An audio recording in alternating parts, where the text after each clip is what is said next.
Assalamualaikum warahmatullahi wabarakatuh. Alhamdulillahirabbil alamin wa bihi nasta'in wala umurid dunya waddin.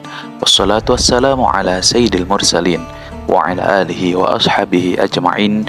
Qala Allah Ta'ala, a'udzu billahi minasyaitonir rajim, wajadilhum billati hiya ahsan. Inna rabbaka huwa a'lamu bima dhalla an sabili wa huwa a'lamu bil muhtadin. Shadaqallahul azim wa shadaqa rasuluhun nabiyul habibul karim wa nahnu ala dzalika minasyahidin walhamdulillahi rabbil alamin. Ahlan wa sahlan di channel Muhasabah Media. Di video kali ini seperti biasa kita akan melihat dan sama-sama mereaksi sebuah video perdebatan lintas agama. Bagaimana keseruannya? Sebelum itu, bantu channel ini dengan cara like, komen, dan subscribe. Kita ke videonya. Kalau kita bicara perbandingan agama, kan kita sering dituduh penistaan gitu saja. Gimana kalau menurut Ustaz Bapak? Oh, keliru. Pemerintah dalam hal ini Kementerian Agama ada kampus yang berkiblat ke Kementerian Agama, namanya UIN, dulu YIN, ya kan? YIN itu dari dulu ya sudah ada jurusan perbandingan agama. Usuluddin. Iya, Usuluddin. Ada. Kalau itu dianggap sara atau menistakan agama yang lain, buat apa diadakan perbandingan agama itu? Tapi gini, Tat, mohon maaf, Tat. Yang saya tahu, Usuluddin yang di UIN itu kan hanya membandingkan. Iya. Tapi kan tidak ada yang berani bilang ini salah, ini benar, ini salah, ini benar. Itu hanya membandingkan saja, hanya memperlihatkan bedanya apa gitu. Betul, ya. Ya, artinya beda dengan kristologi kan? Beda. Walaupun hanya wacana seperti itu, artinya kan berarti kan ada teks-teks agama lain yang dipelajari, ya, gitu kan. Ya. Jadi kalau itu dianggap menista agama, ya udah bubarkan aja itu. Ini tuh perbandingan agamanya, gitu. Tapi kan sampai hari ini masih ada. Masih ada. Artinya, seperti pertanyaan Kodondi tadi, ya kita kan tidak menistakan agama orang lain. Anda juga silakan ya membuka lembaran Al-Quran, tapi Anda harus punya ilmu. Jangan asal bunyi. Jangan karena kalau kita belajar Alkitab, saya pikir kan tidak banyak disiplin ilmu yang harus kita pelajari. Karena Alkitab itu kan sudah ditranslate dalam berbagai macam bahasa, gitu kan? Sudah diterjemahkan. Tapi kalau Al-Quran, dia masih murni berbahasa Arab. Orang yang tidak bisa membaca Al-Quran dan tidak bisa berbahasa Arab, mustahil bisa paham Al-Quran. Jadi Islam itu terbuka sebenarnya. Jadi orang-orang non-Muslim silahkan dikaji. Saya kan sering ceramah ke Amerika, saya tahu di Harvard, kemudian di UCLA, di UC San Berkeley, bahkan di saya ke Montreal sana, McGill. Mereka juga belajar Al-Quran, ya. Di Harvard sana dikaji Al-Quran. Kita terbuka. Dan ada Islamic Studies di Barat, ada pelajaran perbandingan agama Islam. Mereka orang-orang orientalis belajar Islam, itu terbuka. Islam itu terbuka dikaji, dan kita tidak mengatakan penistaan. Selagi tujuannya adalah untuk mengkaji secara keilmuan, tafadhol. Nah, kita juga begitu. Mengajarkan kristologi ini kita nggak boleh mengejek agama lain, tidak boleh, dilarang dalam Al-Quran. Karena Allah dengan tegas, wala tasubbul ladzina yad'una min dunillah fayasubbullah adwan bighairi ilm. Jangan kamu ejek, jangan kamu hina Tuhan-Tuhan sembahan agama lain. Kalau kamu ejek Tuhan mereka, nanti mereka akan mengejek Tuhan kamu. Lebih dahsyat lagi. Tanpa pengetahuan, kan? Jadi nggak boleh mengejek. Nah, kalau saya menentang kalau ada orang-orang siapapun mengejek itu tidak boleh. Kan? Itu menyalahi Quran. Betul. Tapi kalau kita bedah seperti Kodondi misalnya, ya bedah teks, boleh-boleh aja. Selagi bisa dipertanggungjawabkan secara ilmu pengetahuan, selama ilmiah. Secara ilmiah, kenapa tidak? Selama ada dokumennya. Ada dokumennya dan bisa dipertanggungjawabkan, kenapa tidak? Dan kita bukan menistakan, bukan menjelekkan. Kita bicara keilmuan. Ini ada teksnya, ada gimana memahami ini. Kan gitu. Kita kan balik bertanya gitu. Saya pikir enggak, itu bukan penistaan bagi saya. Saya punya pandangan juga begini, Ustaz. Ini juga saya dapat masukan dari guru-guru kita di MUI. Jadi kita kan tidak boleh menafsirkan kitab suci orang, ya kan? Setiap agama, setiap kitab suci itu kan punya tafsir masing-masing. Yang berhak menafsirkan Quran adalah ulama kita, ya, ahli tafsir kita. Yang berhak menafsirkan Bible juga pemuka agama Kristen. Tapi juga kita tidak boleh lupa yang berhak menafsirkan kitabnya orang Yahudi, ya Rabi Yahudi juga. Betul.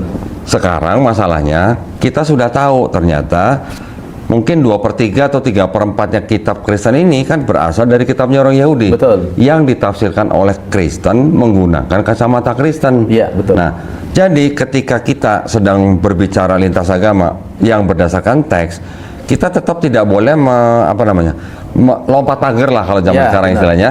Lompat pagar artinya kita menggunakan tafsir kita, tapi kita tidak mendasarkan kepada tafsirnya orang-orang yang punya otoritas gitu. Iya, betul. Nah, jadi maksud saya setiap diskusi atau mungkin kajian yang lintas agama, kita tetap tidak boleh lompat pagar dengan mengambil tafsirnya orang lain menurut pandangan kita. Iya. Ya, karena kita juga tidak mau Quran ditafsirkan oleh orang yang bukan Islam gitu kan. Betul. Nah, maksud saya gitu, Ustaz. Iya.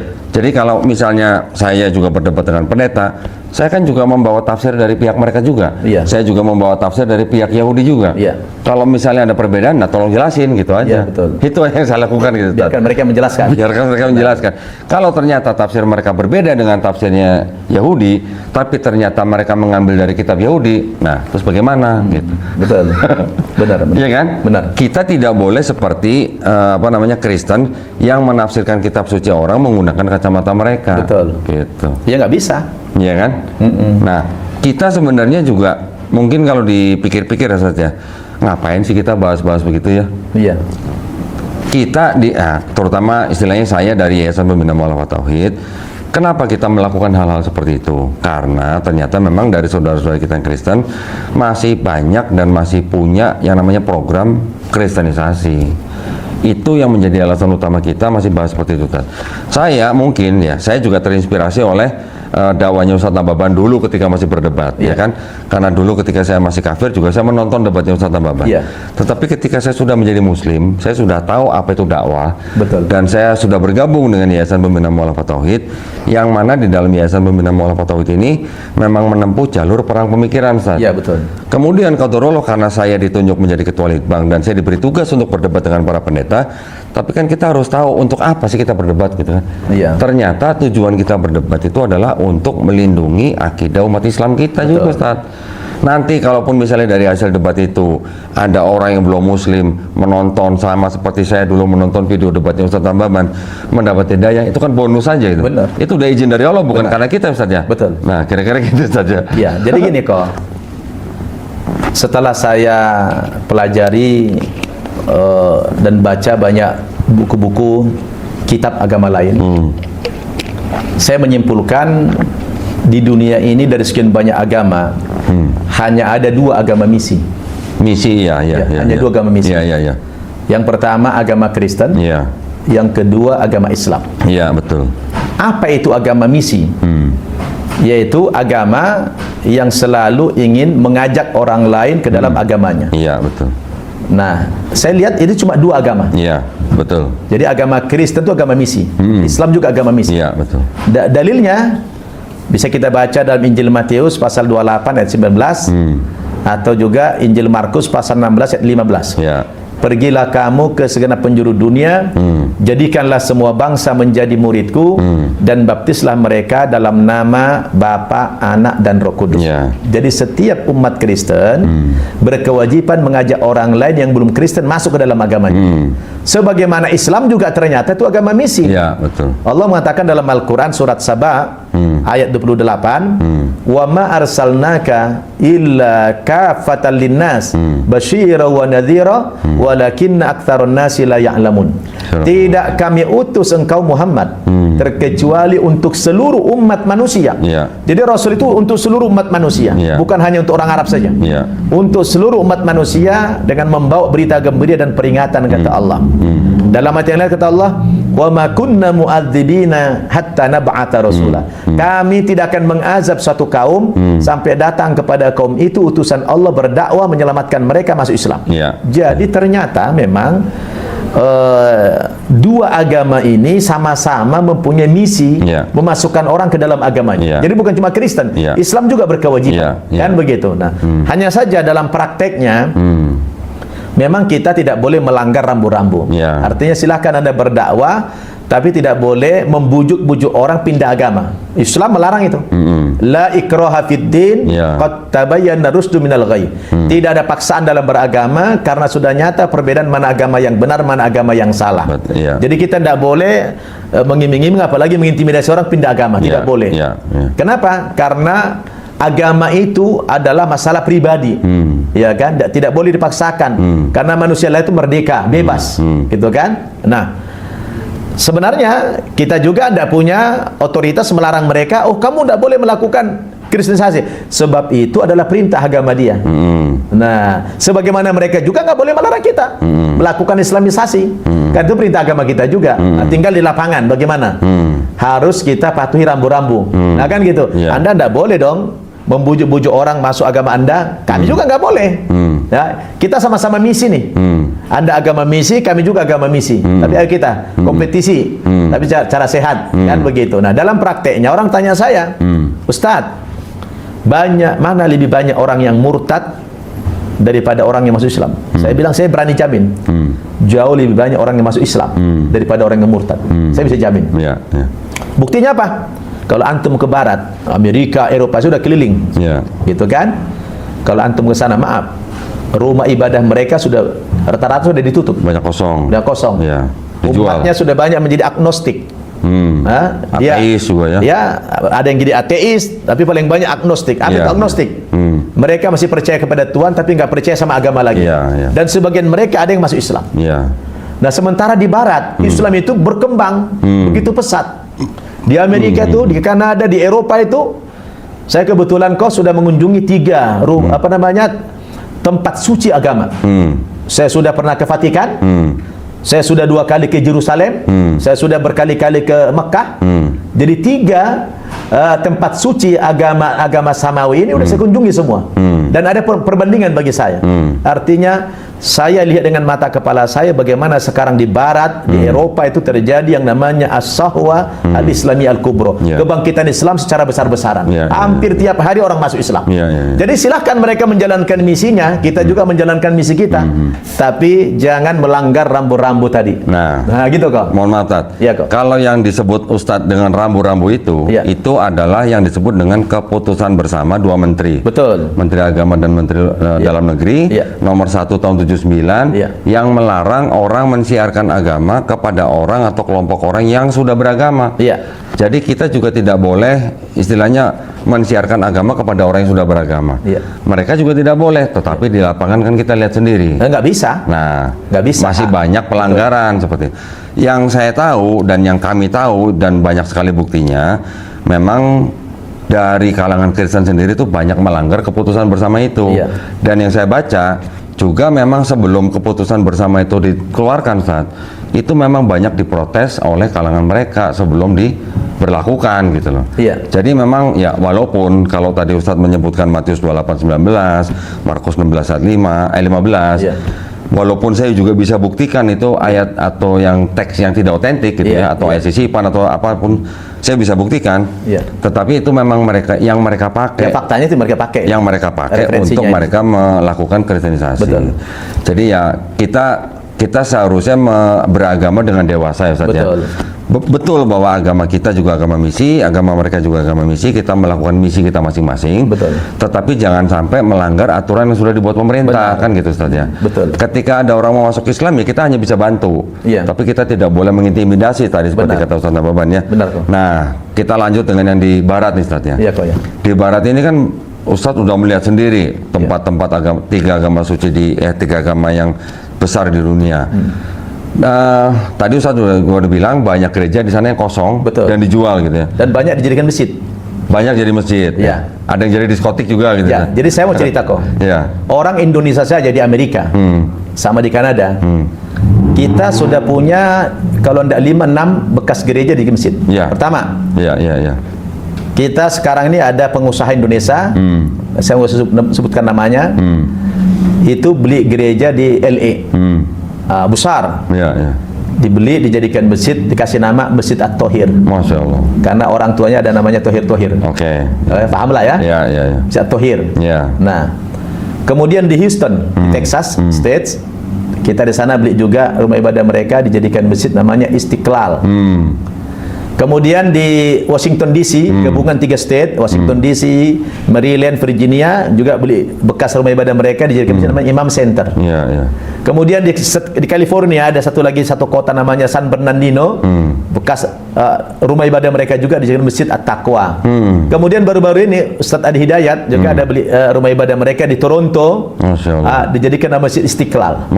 Nah, itu baru orang Indonesia kok. Dan itu bekas rumah ibadah mereka dan masih asli. Saya bisa tunjukkan fotonya kok, masih ada salibnya juga, masih ada. Gitu Saya kan? juga ada teman Ustadz di Amerika, di Philadelphia kalau nggak salah. Siapa namanya?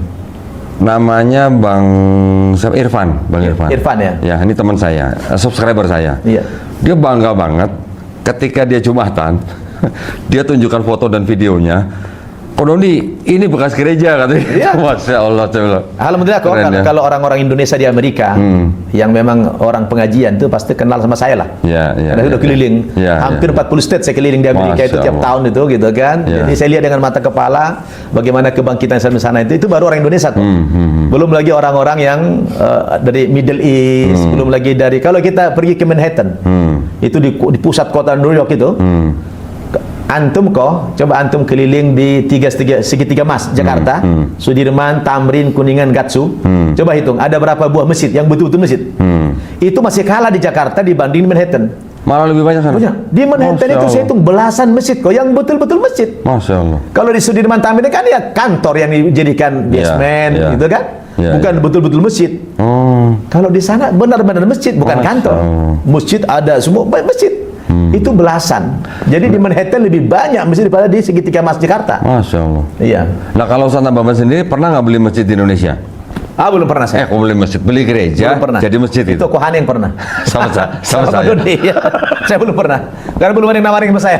Belum benar. Nanti kalau ada kita sama-sama patungan. Boleh kita, senang kita. Kita patungan ya. Iya, patungan kita. Iya. Alhamdulillah ya. Kalau mau dijual ya, kita cari ada yang minta ya kita beli gitu. Iya, ya kita bantu lah ya. Kita bantu. Kalau ada butuh bantuan kita beli gitu ya. Iya, betul. Nanti ya setia kalau ada info ya. Iya. Jadi ini terjadi kebangkitan itu kan ya. Jadi nggak apa-apa kok, artinya begini.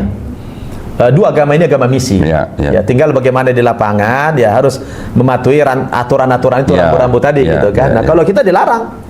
Islam keras, tidak boleh mengejek, tidak boleh memaksa, tidak boleh mengiming-iming orang pindah agama, tidak boleh itu. Dan kebanyakan orang yang pindah agama siapa? Ya kayak Ko Doni lah, orang-orang intelek gitu kan. Ya itu kebanyakan yang begitu karena belajar, karena melihat, menganalisa gitu. Apalagi di Barat.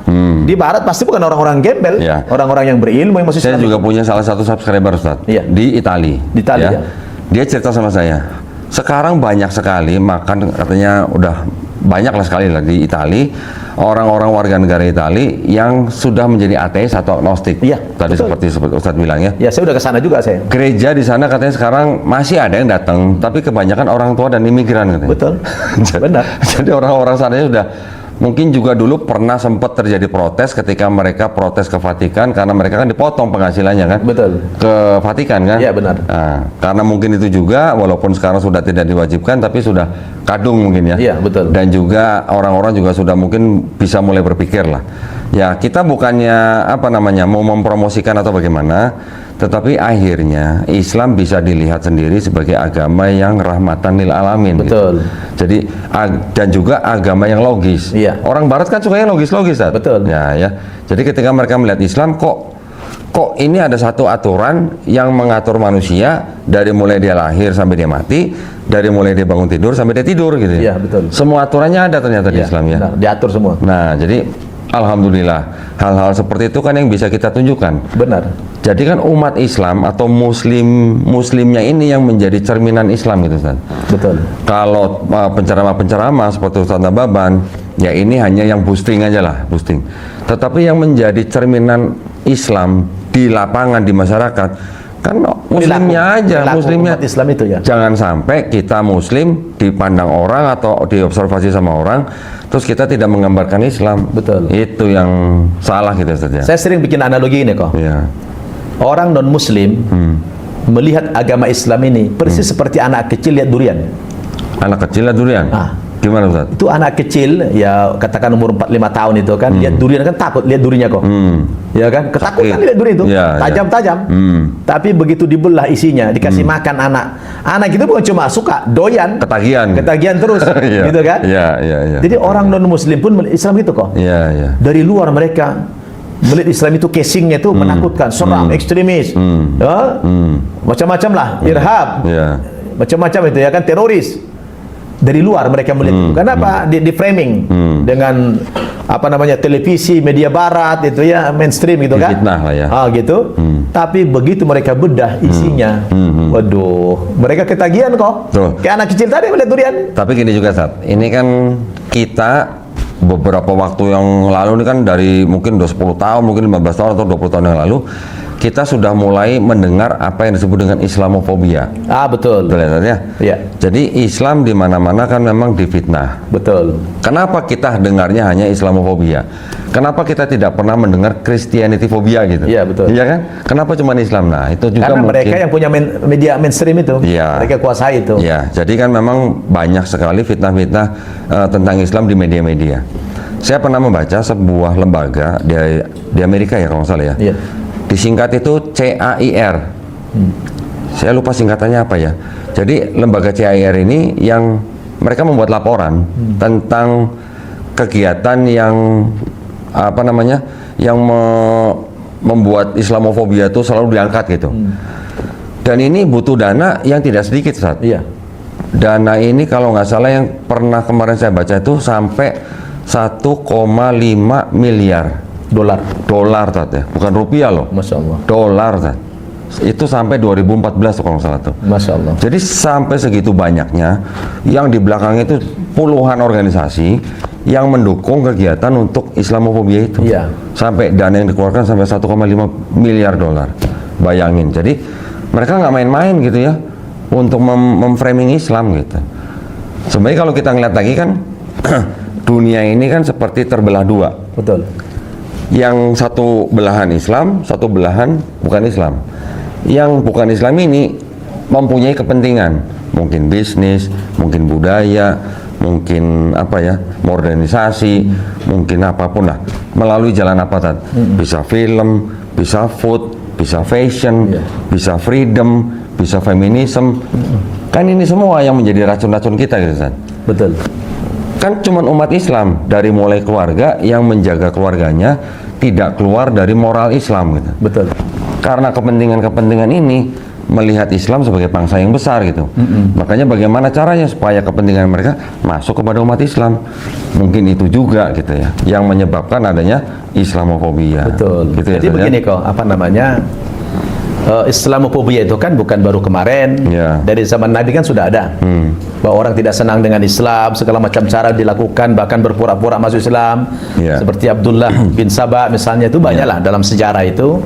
Ya mungkin mulai ramai kembali dihidupkan Islamofobia ini ketika terjadi 9/11 itulah, tahun 2001 gitu kan. Nah, tapi begini, Allah mengatakan dalam Al-Quran, yuriduna ayutfi'u nurallahi biafwahihim wa ya'ballahu illa ayutimma nurahu walau karihal kafirun. Saya kalau nonton TV di barat, di Amerika itu, waduh, itu ganti-ganti channel saya lihat itu, rata-rata itu siarannya, beritanya itu yang menjelekkan Islam. Tiap hari. Tiap hari di framing Islam itu jelek, gitu kan. Tapi yang saya tidak habis pikir, hampir tiap hari pula orang masuk Islam di sana. Jadi ini kebenaran janji Allah, kok ya. Yuriduna ayutfi'u nurallahi biafwahim. Mereka berusaha untuk memadamkan cahaya Islam ini dengan mulut-mulut mereka, dengan ucapan mereka, dengan berbagai propaganda mereka. Mereka mengatakan Islam ini teroris segala macam itu, tapi berhasilkah misi itu? Tidak. Wa ya'ballahu illa ayutimma nurahu walau karihal kafirun. Justru cahaya Islam itu, kata Allah, dibuat semakin terang benderang di mana-mana. Yang ditandai orang berbondong-bondong masuk agama Islam. Coba lo kok, 2 tahun belakangan ini, itu yang namanya di Times Square di New York itu, di Times Square itu, di tempat terbuka kayak alun-alun gitu, diadakan sholat tarawih berjamaah, dikawal tentara kok. Saya nonton. Masya Allah, saya nangis kok kalau lihat itu kok. Artinya ini oh, tidak berhasil misi mereka, biarkan mereka. Namanya Islamofobia itu bukan hal yang baru. Iya, iya. Iya kan? Bahkan saya pernah masuk ke dalam perkuliahan orang orientalis gurunya. Oh, iya? Di Chicago. Oh. Ya, ada orang Madura yang kuliah ngambil postdoktoral di sana di Chicago University itu. Saya dikenalkan dengan profesornya, saya dibawa ke dalam ruangan kelas, ada fotonya saya. Ya. Saya dibawa ke dalam itu, saya mendengarkan bagaimana dia seorang orientalis, orang barat yang belajar ketimuran, belajar agamanya, belajar bahasanya, belajar adat istiadatnya, belajar kebudayaan, semua dipelajarinya. Oh, dia ngajar itu, tapi mahasiswa itu orang-orang Islam. Waduh, luar biasa. Bahasa Arabnya luar biasa. Sama dia ngobrol bahasa Arab. Luar biasa kok. Begitulah mereka mencuci untuk melakukan brainwash itu kepada umat Islam. Tapi dalam pikiran saya benar sekali, sadaqallahul azim. Sungguh benar kata Allah dalam Al-Quran itu, apapun upaya mereka menghancurkan Islam itu gagal. Maka Allah katakan huwallazi arsala rasulahu bil huda wa dinil haq liyudhhirahu 'ala ad-dini kullih wa kafa billahi syahida. Dialah Allah Subhanahu wa taala yang telah mengutus Nabi Muhammad ke tengah-tengah umat ini dengan membawa petunjuk berupa Al-Qur'an wa dinil haq, dan agama yang benar, yaitu agama Islam. Tujuannya apa? Liyudhhirahu 'ala ad-dini kulli, supaya dengan agama Islam, dengan Al-Qur'an itu dimenangkan terhadap semua agama, semua ajaran, semua sistem kehidupan. Ya, walaupun mereka tidak suka, kata Allah. Jadi Islam ini sampai kapanpun mereka perangi tidak akan pudar, tidak akan padam. Yang ada sekarang itu Islam dari hari ke hari, dari waktu ke waktu semakin bangkit. Masya Allah. Luar biasa Islam itu. Saya lihat dengan mata kepala. Di barat itu bagaimana, Masya Allah. Kalau antum pergi ke Niagara Falls di Kanada itu di Niagara Falls sebagai tempat wisata. Ya, di tempat wisata itu berdiri Islamic Center besar. Padahal itu bukan negara Islam. Kenapa bukan Church Center saja dibangun di situ? Nah, inilah kebangkitan yang luar biasa di barat hari ini. Jadi saya kebetulan bukan asal ngomong kok ya. Saya punya pengalaman jalan-jalan. Ustaz udah lihat sendiri ya. Saya lihat sendiri dengan mata kepala saya, Masya Allah, bahwa di barat hanya terjadi kebangkitan Islam besar-besaran ini. Masya Allah ya. Ini yang menguatkan kita juga, supaya karena kita merasakan begini, Ustaz. Kita di Indonesia adalah negara yang punya penduduk Muslim terbesar di dunia. Betul kok. Mungkin sekarang udah disalib sama Pakistan, mungkin betul ya. Tetapi kita mayoritas kadang-kadang seperti merasa kayak minoritas, kadang-kadang gitu. Karena ada upaya-upaya seperti itu tadi. Dalam jumlah aja kita mayoritas. Kualitas kita jauh. Gitu ya. Jadi ya, mudah-mudahan kita semua masih tetap istiqomah. Ya, mudah-mudahan kita semua tetap semangat di dalam kita menjaga ukhuwah Islamiyah. Karena kalau Muslimnya berantem mulu, terus kapan kuatnya gitu Islamnya gitu ya. Dan itu mudah sekali dipecah belah kalau kita tidak berukhuwah gitu. Nah, alhamdulillah, terima kasih banyak Ustaz Nababan obrolannya hari ini ya, walaupun ini jam-jamnya ngantuk, tapi dengerin cerita Ustaz Nababan jadi nggak ngantuk. Alhamdulillah. Saya juga berterima kasih kepada Ustaz Nababan yang sudah menerima kami ya, dari tim Geraha Mu'alaf, YPM Tauhid, juga dari tim Ngaji Cerdas nih, Masya Allah. Juga buat para pemirsa Anaba TV, mudah-mudahan channel ini tetap berkembang, tetap menyebarkan dakwah Islam yang rahmatan lil alamin. Juga untuk pondok pesantren, pondok modern Darul Ilmi Indonesia, juga Mu'alaf Center Anaba ya, Anaba ya, mohon maaf. Tetap semuanya bisa dikelola dengan baik oleh Ustaz Nababan ya. Mudah-mudahan kita semuanya istiqomah dan husnul khotimah. Amin. Ya. Sekali lagi terima kasih para pemirsa. Insya Allah kita berjumpa lagi di lain waktu dengan topik-topik yang tidak kalah menarik ya. Akhir kata, wabillahi taufiq wal hidayah. Wassalamualaikum warahmatullahi wabarakatuh. Waalaikumsalam warahmatullahi wabarakatuh. Jazakallahu khairan, Ustaz.